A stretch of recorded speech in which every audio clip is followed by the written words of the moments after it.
उमाकांत, बीवी और उसके 2 बच्चे जैसे तैसे अपना संसार चला रहे थे। उमाकांत की नौकरी उतनी अच्छी नहीं थी, वेतन भी ठीक ठाक नहीं था। वह लंदन जाने के लिए हर तरह कोशिश कर रहा था। एक बार लंदन पहुंचा तो सारी चिंताएं मिट जाएगी, मेरा परिवार खुशहाल जिंदगी बिता सकेगा।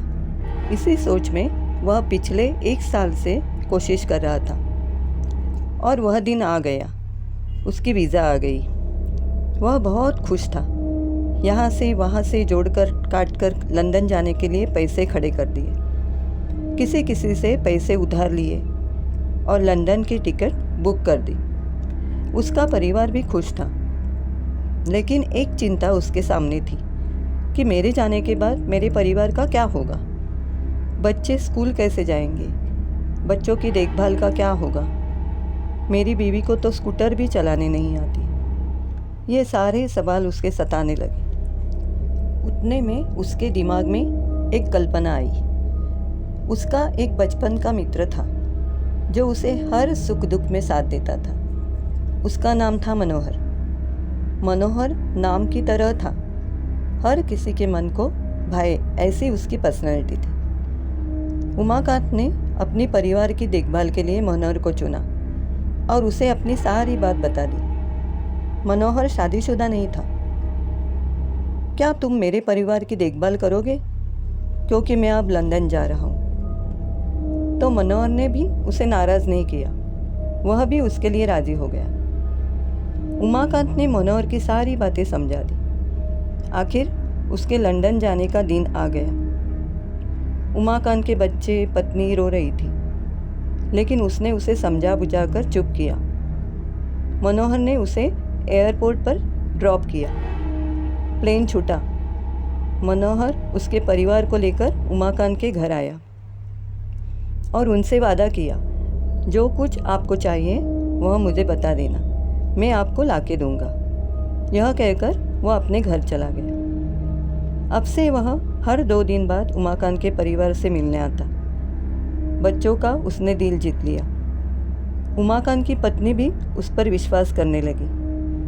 दिन बीतते गए। मनोहर अब हमेशा आने लगा। उमाकांत की पत्नी उसकी तरफ आकर्षित होने लगी। धीरे धीरे उन्हें आपस में प्यार हो गया। अब दोनों एक दूसरे के बिना नहीं रह सकते थे।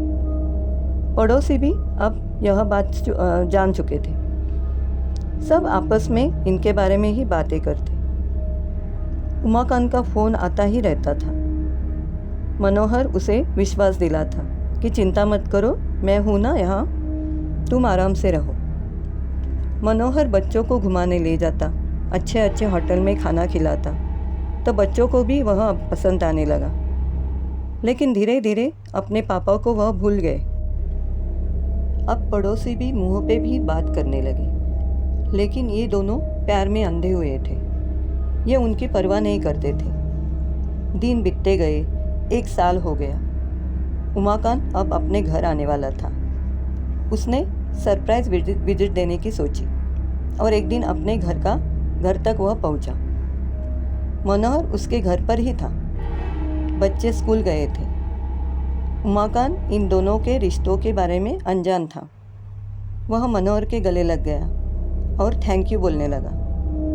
उमाकांत ने मनोहर से कहा, चलो कल घर पे पार्टी करते हैं, तुम भी आ जाना।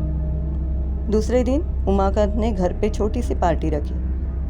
रिश्तेदार, थोड़े पड़ोसी और गिने चुने लोग इस पार्टी में शामिल हुए। थोड़े पड़ोसी ने उमाकांत के कान फूंकने शुरू कर दिए। उमाकांत ने यह बात हंसी मजाक में उड़ा दी। दूसरे दिन उमाकांत ने मनोहर से कहा कि अब तुम्हें आने की ज़रूरत नहीं है, मैं अब मैनेज कर लूँगा। लेकिन मनोहर कैसे रुकता, उनका प्यार परवान पर चढ़ा था। दूसरे दिन वह फिर से आ गया तो उमाकांत आश्चर्यचकित हुआ। उसने उसे कहा, अब तुम आराम करो। तो मनोहर हंसने लगा। अब तो इन सब की मुझे आदत सी हो गई है, इनके बिना मेरा वक्त नहीं कटता। और उमाकांत के बीवी की ओर देखकर हंस पड़ा। इस पर उमाकांत को थोड़ा शक हुआ। पड़ोसी तो रोज़ उसके कान भर रहे थे। धीरे धीरे उमाकांत का शक यकीन में बदल गया क्योंकि मनोहर रोज़ उनके घर आता, उनकी बीवी के साथ बैठकर बातें करता, बच्चों को मिठाइयाँ चॉकलेट्स लाता। अब पानी सर के ऊपर से गुजर चुका था। उमाकांत को अपनी गलती का एहसास हो गया। अब उसने मनोहर को अपने रास्ते से हटाने का निर्णय लिया। एक दिन उसने मनोहर को अपनी मीठी बातों में फंसा दिया और अपने घर छोटी सी पार्टी में आने के लिए बोला। बच्चे सुबह स्कूल गए थे, बीवी घर पे ही थी। मनोहर आया। उमाकांत ने ड्रिंक खोला। उसके साथ खाने के लिए बहुत सारी चीज़ें लाई थी। पार्टी जोरों से चल रही थी। मनोहर को बहुत चढ़ गई थी। वह होश में नहीं था। उसके बीवी के बारे में वह कुछ बोलने लगा। उमाकांत को बहुत गुस्सा आया। उसने पहले से ही जहर ला के रखा था। उसने वह शीशी खोलकर चुपके से वह जहर मनोहर के ड्रिंक में मिला दिया। मनोहर ने वह पिया। आधे घंटे के बाद वह बेहोश होकर नीचे गिरा और उसके मुंह से सफ़ेद झाग आ रहा था। थोड़ी देर के बाद वह मर गया। चारों ओर अलग अलग बातें होने लगी। कंप्लेंट की गई। मनोहर का क्रियाकर्म हो गया। उमाकांत खुश हो गया। अपने रास्ते का कांटा मैंने साफ किया, लेकिन उसे क्या पता था कि भविष्य में क्या लिखा गया है, कितना बड़ा संकट आने वाला है। मनोहर के 12 दिन हो गए। 13वें दिन उमाकांत के घर में सब सो रहे थे। करीब 1:30 बज चुका था। इतने में घर में किसी के चलने की आवाज़ आने लगी, जैसे कि कोई शूज़ पहनकर घूम रहा हो। बच्चे सो रहे थे, लेकिन उमाकांत और उसकी बीवी ने यह आवाज़ सुनी। वे दोनों बहुत डरने लगे।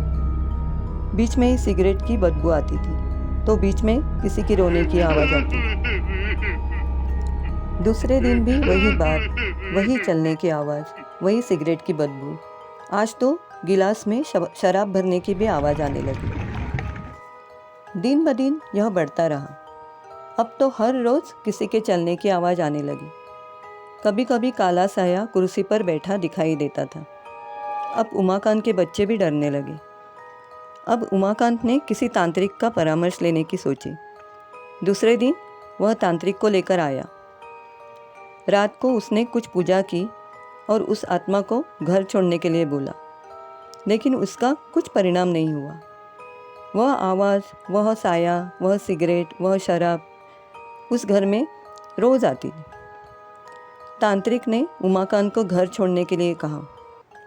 उमाकांत ने भी यही मुनासिब समझा और वह अपने परिवार को लेकर दूसरे घर रहने के लिए चला गया।